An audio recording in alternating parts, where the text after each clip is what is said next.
ಗಂಟನು ಹೊತ್ತು ಯಾತ್ರೆಗೆ ಬಂದೆ, ಕಲ್ಲು ಮುಳ್ಳು ಹೂವಿನ ಹಾದಿ. ಸ್ವಾಮಿಯೇ ಅಯ್ಯಪ್ಪೋ ಅಯ್ಯಪ್ಪೋ ಸ್ವಾಮಿಯೇ, ಸ್ವಾಮಿಯೇ ಅಯ್ಯಪ್ಪೋ ಅಯ್ಯಪ್ಪೋ ಸ್ವಾಮಿಯೇ.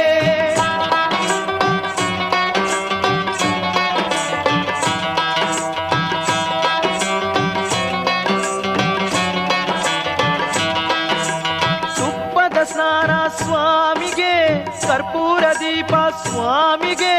ಅಯ್ಯಪ್ಪ ಭಕ್ತರು ಒಟ್ಟಿಗೆ ಸೇರಿ ಅಯ್ಯನ ನೋಡಲು ಹೋಗುವರು, ಶಬರಿ ಶೈಲಕ್ಕೆ ಹೋಗುವರು. ಸ್ವಾಮಿಯೇ ಅಯ್ಯಪ್ಪೋ ಅಯ್ಯಪ್ಪೋ ಸ್ವಾಮಿ.